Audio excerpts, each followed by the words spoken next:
చంద్రగిరి నియోజకవర్గంలో ఎప్పుడు ప్రజాసేవకే అంకితమైన చెవిరెడ్డి కుటుంబానికి ఈసారి చేదు అనుభవం ఎదురైందని చెప్పొచ్చు. మనతో ప్రస్తుతం చంద్రగిరి నియోజకవర్గ వైసీపీ అభ్యర్థిగా పోటీ చేసి స్వల్ప మెజారిటీతో ఓటమి పాలైన చెవిరెడ్డి మోహిత్ రెడ్డి ఉన్నారు. ఆయన అడిగి మరిన్ని విశేషాలు కనుక్కున్నాం. సార్ నమస్కారం. సార్, మీరు ఎప్పుడు ప్రజాసేవ 80% ప్రజలకు ఉపయోగిస్తాం ఆదాయంలో అని చెప్తుంటారు. అలాంటిది ఈసారి ఓటమి గల కారణాలు ఏమంటారు సార్? మొన్న ఎలక్షన్స్ అయ్యాయి కాబట్టి ఇంకా పూర్తిస్థాయి అనాలిసిస్ చేయలేదు.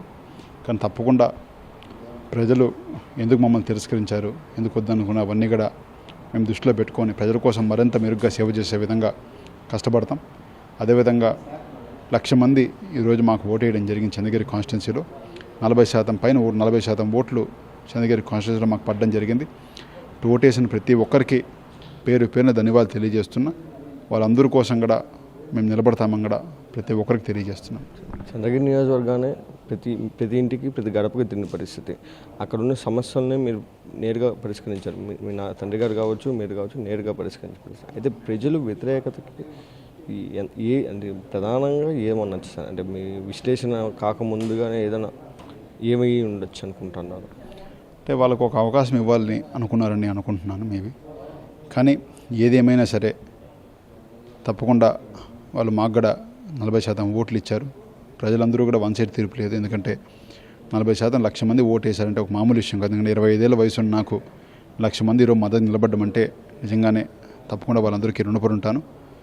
తప్పకుండా ఇవన్నీ కూడా అనాలిసిస్ చేసుకొని మరింత మెరుగ్గా వాళ్ళకి సేవ చేసే విధంగా వాళ్ళ కోసం కష్టపడతా. కానీ ఒకటే బాధ ఏంటంటే 5 ఏళ్ళు మేము కష్టపడినాం. 5 ఏళ్ళు నిరంతరం ప్రజలకి అండదండగా ఏ ఒక చిన్న సమస్య ఉన్నా కూడా మా కుటుంబంలాగా ఆస్తిలమ్మో ఏదమ్మో మేము చేసాం, ఎలక్షన్ చేశాము. ఎలక్షన్ ముందు కూడా ఎలక్షన్ సంబంధం లేకుండా పూర్తి స్థాయిలో ప్రజల కోసం నిలబడినాం. అయినా చంద్రగిరి కాన్స్టిట్యున్సీలో వైఎస్ఆర్సీపీ ఓటమి పాలేదంటే నేను ఇంకా నమ్మలేకపోతున్నా. కానీ ప్రజా తీర్పును తప్పకుండా గౌరవిస్తాం. తప్పకుండా మరింత మెరుగ్గా సేవ చేసే ప్రయత్నం చేస్తాం.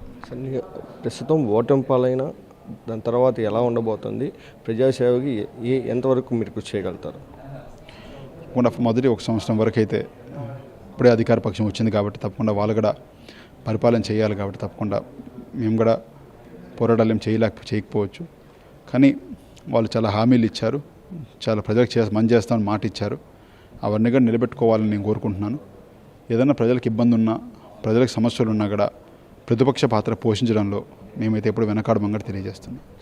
మీ ప్రత్యర్థి అయిన టీడీపీ ఎమ్మెల్యే అభ్యర్థి ఆయన మీపై కొన్ని సవాళ్ళు విసిన పరిస్థితి మేము ఇంటూ చూస్తాం, మేము ఊళ్ళో ఎలా ఉండిస్తామని చెప్పి ఎలక్షన్ ముందు ఎలా అవన్నీ చేయని పరిస్థితి. అంటే దాన్ని మీరు ఎదుర్కొని తట్టుకొని నిలబడగలుగుతారా?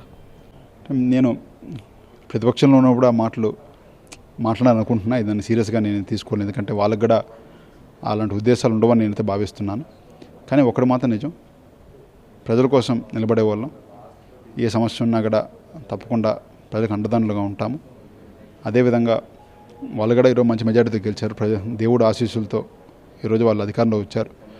ప్రజలకి మరింత మంచి చేయాలని కూడా తప్పకుండా వాళ్ళని కూడా కోరుకుంటున్నాను. ఓటమి తర్వాత కానీ మీ ఆదాయంలో 80% ఇవ్వబోతున్నారా ప్రజలకి? ఒకటి ఈరోజు మనస్ఫూర్తిగా నిజాయితీగా మాట్లాడాలంటే ఒకసారి మా ప్రాపర్టీ దృష్టిగా తీసుకొస్తాను. ఆస్తులు కాదు కదా, అప్పుల్లోకి వెళ్ళిపోయి అంటే పూర్తి స్థాయిలో ప్రజల కోసం గత 5 ఏళ్ళలో మనం ఖర్చు పెట్టడం జరిగింది. మా శక్తి వంచలా ఖర్చు పెట్టడం జరిగింది. తప్పకుండా ఇప్పటికిప్పుడు కాకపోయినా ప్రజల కోసం మరింత మెరుగ్గా పనిచేసే ప్రయత్నం చేస్తాం. Thank you. నియోజకవర్గంలో ఎన్నడూ లేని విధంగా అభివృద్ధి చేశామని ప్రజలకు తమ ఆదాయంలో 80% పైగా ప్రజలకు ఖర్చు పెట్టిన పరిస్థితి. ఓటమి తర్వాత ఏదైనా కానీ కొంచెం ఇబ్బందులు ఎదుర్కొన్నా తర్వాత తమ ఆదాయంలో ఖచ్చితంగా ప్రజలకు ఇస్తామని, ఓటమి తర్వాత కూడా ప్రజల పక్షాన్ని నిలబడుతూ ఎప్పుడూ ప్రజలకి సేవ చేస్తామని చెప్పి చెవిరెడ్డి మోహిత్ రెడ్డి చెప్తున్న పరిస్థితి.